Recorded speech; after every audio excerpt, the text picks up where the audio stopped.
Assalomu alaykum hurmatli talabalar. Bugun biz oziq-ovqat mikrobiologiyasi va biotexnologiyasi fanidan bakteriyalarning ko'payishi, spora hosil qilinishi va sinflanishi mavzusi yuzasidan audio ma'ruza tinglaymiz. Reja. Birinchi rejamiz bakteriya harakat organlarining tuzilishi. Ikkinchi rejamiz spora hosil bo'lishi. Uchinchi rejamiz sinflanishda fiziologik xususiyatlarning ahamiyatidir. Quyida asosiy adabiyotlar keltirilgan. Ikki xil turda harakatlanuvchi bakteriyalar mavjud: sirpanuvchi va suzuvchi. Bakteriyalar yuzada sirpanib harakat qilishi, ularning to'lqinsimon qisqarishiga asoslangan. Bu jarayon hujayra shaklining uzluksiz o'zgarishiga va natijada harakatlanishiga olib keladi. Suzuvchi bakteriyalar maxsus issisimon organ, filtachalar yordamida harakatlanadilar. Filtachaning to'lqinsimon harakati bakteriya harakatlanishiga olib keladi. Bitta filtachasi bo'lgan bakteriya monotrif deyiladi. Agar bakteriyaning bir uchida filtachalar bog'lam shaklida joylashgan bo'lsa, ularni lofotriflar, ikki uchida joylashgan bo'lsa, amfitriflar deyiladi. Bakteriya hujayrasining butun yuzasida filtachalar bo'lsa, peritriflar deyiladi. Quyidagi birinchi rasmda bakteriyalar filtachalari keltirilgan. A monotriflar, B lofotriflar, V amfitriflar hamda G peritriflardir. Filtachalar soni turli bakteriyalarda turlicha bo'ladi. Masalan, spirinada 5 tadan 10 tagacha, vibrionda bitta yoki ikkita, 3 ta bo'ladi. Tayoqchasimon bakteriyalarda 50 tadan 100 tagacha filtachalar bo'lishi mumkin. Filtacha qalinligi 0,1 dan 0,3 mikrometrgacha bo'lishi mumkin. Uzunligi esa tashqi muhit faktorlardan bog'liq bo'ladi. Bakteriyalar sporasi. Bakteriyalar noqulay sharoitlarga tushib qolganda spora hosil qiladilar. Deyarli hamma tayoqchasimon bakteriyalar spora hosil qiladi. Tayoqchasimon bakteriyalar ikki turda bo'ladi: bakteriyalar va bakillalar. Ularning bunday ikki turga bo'linishi spora hosil qilish xususiyatiga asoslangan. Bakteriya hujayrasida faqat bitta spora, endospora hosil bo'ladi. Quyidagi rasmda spora hosil bo'lish sxemasi va shakllangan sporaning tuzilishi keltirilgan.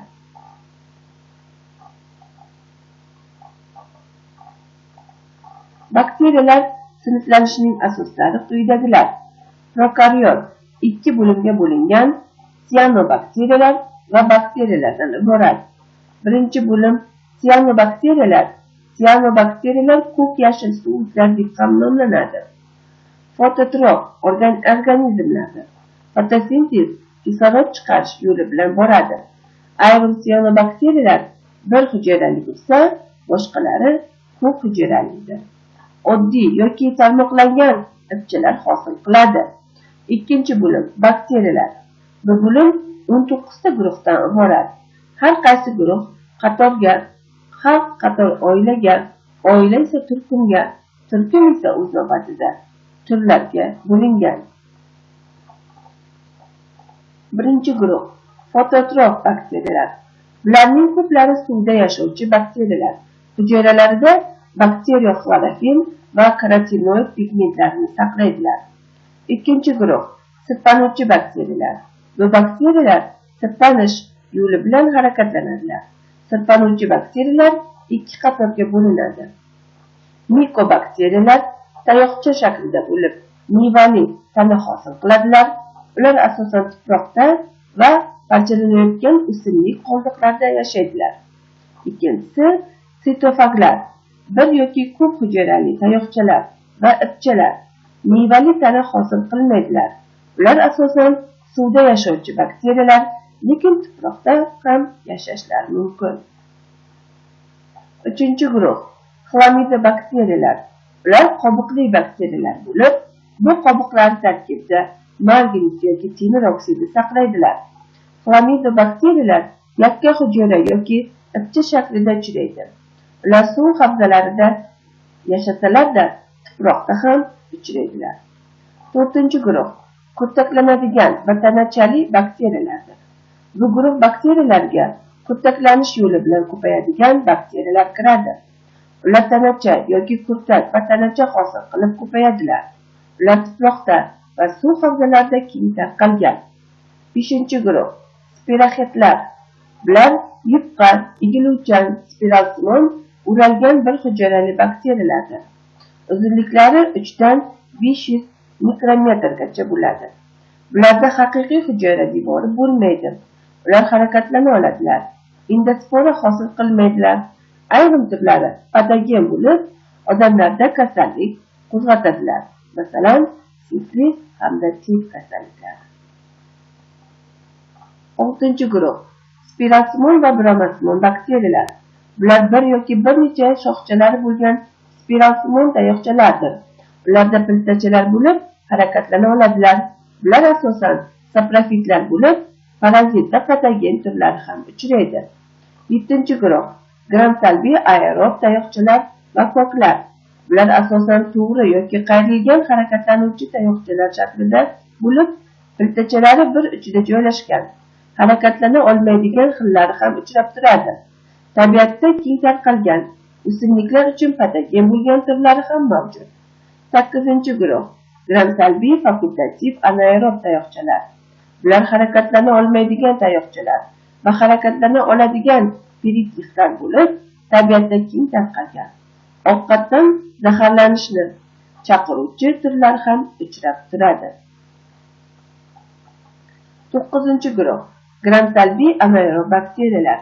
Bular bir turli yoki har xil shaklli harakatlanadigan yoki harakatlana olmaydigan tayoqchalardir. Spora hosil qilmaydilar. Gangrena va yiringlanish infeksiyalarini chaqiruvchi turlari mavjud. 10-guruh gram salbiy koklar va kokkibakteriyalar. Bu bakteriyalar hujayrasi sharsimon bo'lib, juft yoki tuda ko'rinishda uchraydilar. Ular harakatlana olmaydilar. Odam va hayvonlar uchun patogen bo'lgan turlari mavjud. 11-guruh gram salbiy anaerob koklar. Bu koklar asosan juft holda, ayrim hollarda yakka va zanjirsimon ko'rinishda uchraydilar. Odamning ovqat hazm qilish traktida uchraydi. Patogen emas. 12-guruh gram salbiy hemolitotrop bakteriyalar. Bular tayoqcha, ellips yoki sharsimon hujayralar bo'lib, spora hosil qilmaydilar. Tuproqda va suvda yashaydilar. 13-guruh metan hosil qiluvchi bakteriyalar. Bular tayoqchalar, harakatchan yoki harakatlana olmaydigan gram ijobiy yoki gram salbiy bakteriyalar bo'lib, spora hosil qilmaydilar. Bular anaerob bo'lib, metan hosil qiladilar. Tabiatda keng tarqalgan. 14-guruh gram ijobiy koklar. Hujayrasi sharsimon bo'lib, bir yoki bir necha tekislikda yotuvchi, to'g'ri va noto'g'ri guruhli, zanjirsimon shaklni hosil qiluvchi bakteriyalardir. Ular anaeroblar, fakultativ anaeroblar, aeroblar yoki mikroaerofillar bo'lishi mumkin. Tabiatda keng tarqalgan, ayrimlari oziq-ovqat mahsulotlarining buzilishiga sababchi bo'ladi. Bu guruhga sutni qayta ishlashda ishlatiladigan sut achitqi, streptokoklarni misol qilib olishimiz mumkin. 15-guruh endospora hosil qiluvchi tayoqchalar va koklar. Bu guruhning aksariyati tayoqchalari gram ijobiy harakatlana oladigan nofotrif yoki primitiv piltachalar bo'ladilar. Bu bakteriyalar aerob, anaerob, fakultativ anaeroblardir. Ko'plari oziq-ovqat mahsulotlarining buzilishiga sababchi bo'ladilar. 16-guruh gram ijobiy asparagen tayoqchasimon bakteriyalar. Bular to'g'ri yoki burama shakldagi tayoqchalar bo'lib, yakka yoki zanjirsimon ko'rinishga ega. Bu guruhga tayoqchasimon sut achitqi bakteriyalar misol bo'la oladilar. 17-guruh aktinomitsitlar va qarindosh organizmlar. Bularga ildiz ko'rinishli propion achitqili bakteriyalar va aktinomitsitlar kiradi. Bu guruh bakteriyalar tayoqchasimon noto'g'ri shaklli bo'lib, gif hosil qiladilar. 18-guruh rikketsiyalar. Bular tayoqchasimon yoki kokisimon bakteriyalar. Harakatlana olmaydilar. Gram salbiy spora hosil qilmaydilar. Hujayra ichi parazitlar bo'lib hisoblanadilar. Ayrim vakillari odam va hayvonlarning kasalliklarini chaqiradilar. 19-guruh mikoplazmalar. Bu organizmlarning hujayra devori bo'lmay, hujayrasi 3 qavatli membrana bilan qoplangan. Hujayralari nihoyatda kichik o'lchamli 200 nanometr bilan saprofitlar, parazitlar bo'lib, odam, hayvonlar, o'simliklarning ayrim kasalliklarini chaqiradilar. Shu bilan qisqacha ma'ruzalarimizni tugallaymiz. Uyga vazifa biologiyada qabul qilingan qoidalarga ko'ra bakteriya nomini tushuntiring. E'tiboringiz uchun rahmat.